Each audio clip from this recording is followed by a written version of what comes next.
পরন্ত বিকেলে বন্ধুদের সাথে একটু আড্ডায় মেতে ওঠা, কিছুটা পথ একসাথে হাঁটা, মনোরম পরিবেশে একটু সময় কাটানো, যা নিত্যদিন দেখা যায় পুনিয়ট কাশবনে। পুনিয়ট কাশবন, যা দীর্ঘ 200 জমির উপর অবস্থিত। চতুর্পাশে কাশবন থাকায় পরিবেশটাই অন্যরকম, যা একজন ভ্রমণ পিপাসু মানুষের মন শান্তির জন্য যথেষ্ট। এই দীর্ঘ কাশবনের মাঝখানে অবস্থিত একটি মনোরম মসজিদ, যার সৌন্দর্যের কারণে এবং চারপাশের প্রচুর পরিমাণে কাশবন থাকার কারণে মসজিদের সৌন্দর্য দ্বিগুণ আকারে বৃদ্ধি পেয়েছে।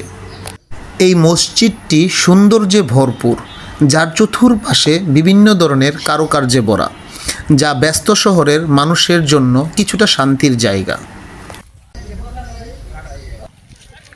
এই বিস্তর ভূমি জুড়ে শুধু কাশবন থাকায় কিছুটা অপ্রীতিকর ঘটনাও মাঝে মাঝে ঘটে, যে ব্যাপারে স্থানীয় পুলিশ প্রশাসন খুবই তৎপর।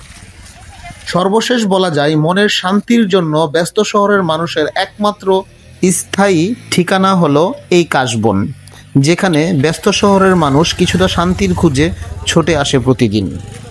এই ছিল আমার করা সর্বশেষ তথ্য। মাহমুদুল হাসান, পুনিয়ট, ব্রাহ্মণবাড়িয়া।